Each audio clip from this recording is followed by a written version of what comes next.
Hello and happy Tuesday.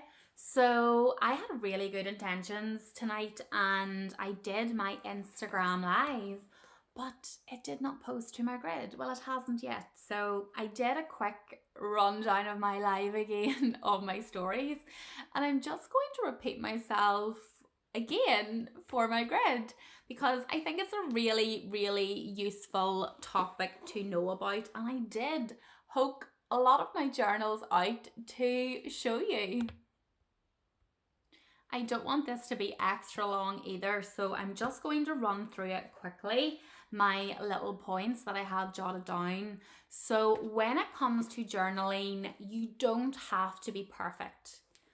You don't have to journal every day. You don't have to do the same thing every day. The world is not going to end if you don't journal. Because sometimes I think it's very easy to feel like you're a failure if you start something and then you don't complete it or you don't get time to do it every day. Like life's, guys.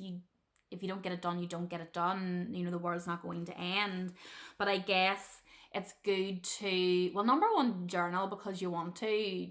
Number two, because it's good for you, and number three, because you actually enjoy taking that time to yourself to really get your thoughts down onto paper, which is why I journaled when I started. So yes, you don't need to be perfect at it. Number two, so my story basically started around 2019 2020 with journaling. My granda had passed away. I was in a bubble obviously by myself because we went into lockdown, and I really had hit the point in my life where I'd started my healing journey, and I was very anxious at the time. I had a lot I needed to work through. So journaling for me was really a tool to be able to get everything that was in my busy little head down onto paper, and it really gave me like a sense of, I don't know what it was. So like I'm quite a spiritual person. So for me it was like connection. Like I would have wrote to my granda, I would have wrote to my angels, wrote to my spirit guides, wrote to myself, wrote to other people, which I'll get to in a minute. But there is something really I found therapeutic about journaling. And when I started, so I wrote every single day 3 things I was grateful for and 3 things that I liked about myself. And I did that for years, and yeah, it just evolved over time. And then I would have like maybe wrote like different things that I had learned, in particular around anxiety or grounding myself, or different techniques, or if I was triggered, I had flicked through one of them on my live, and you know, I wrote, okay, my triggers, why am I feeling triggered today, and then try to identify it, because you know, it's really important to understand your mind. And you know, I'm at the point now, I don't journal as much anymore. I still do, but you know, I've been able to reprogram my mind through, you know, consistency and discipline over time. That doesn't mean I was perfect at it, because I wasn't. But again, it's just consistency and discipline, and you know, working out what works for you and what doesn't work for you.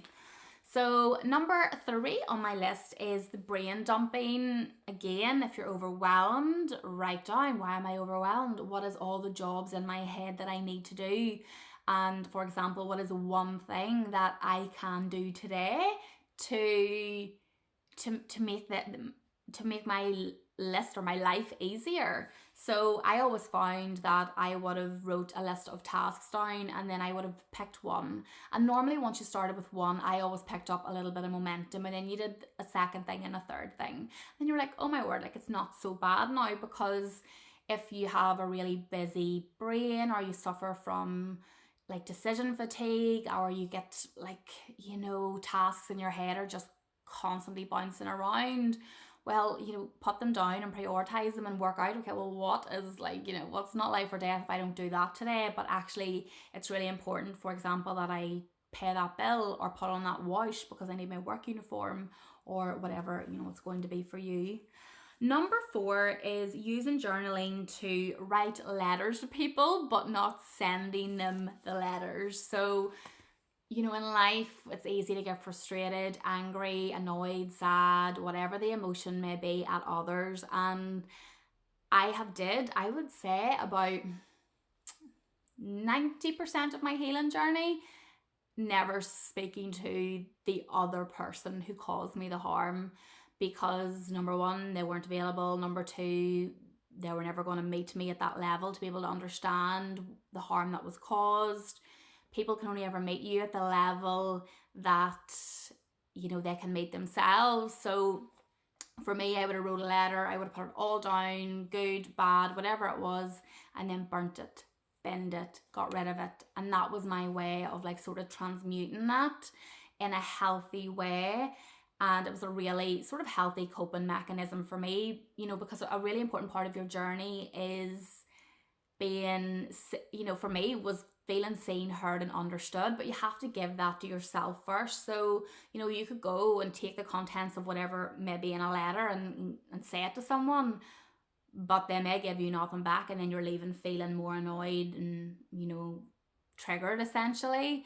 So I always found that afterwards, then it just sort of like took the feelings that I had from like a 10 to a 2, and the burning or the binning or whatever way you want to do it is like a release. It's like, I'm letting that go because I'm not going to give that power over me anymore. So the next little point on my list is it doesn't have to be a notebook. So I generally journaled like freestyle essentially. There's no prompts in any of these notebooks. They were all like £2.50, £3 out of the works. I generally tried to pick books that maybe had pictures or little quotes on them. I've never journaled with prompts or anything like that were like pre-printed, but I know a lot of people really do find that useful. So just be mindful that, you know, you can use a notebook, you can use a journal prompt. There's so many beautiful different things out there available. You can use apps on your phone. You could voice record your journal into your voice recorder if you wanted to. So there's so many different options that are available, again, to get what's in here down and out onto paper so that you can process it, analyze it, sit with it, and then release it. And yeah, the last point on my list is just that, you know, this is not an expensive tool. As I said, £2 to £3. Mine, I probably bought a new one every 2 to 3 months, and I don't know why I still keep them. This is like my life. I could write a thesis on journaling, and I feel it was a really important part of my journey. My best friend is under strict instructions that, God forbid, if anything ever happens to me, she's to come and remove these from my house, because probably would be an interesting read for some people. But yes, I probably didn't cover as much that was in my life, but I hope that this can help even one person, because thoughts will drive your life, and a lot of our thoughts, 80% of them, are repetitive, and they can really be paralyzing if you don't learn how to, number one, observe them, number two, to rewrite them and reprogram your brain. You'll just keep looping and looping in cycles. So in my coaching, you know, it's something that I always advise, and you know, especially I would give my clients a lot of prompts and things to help them on their journey to really get to know themselves. So there we go. But yes, I hope you all have a lovely Tuesday evening. Bye.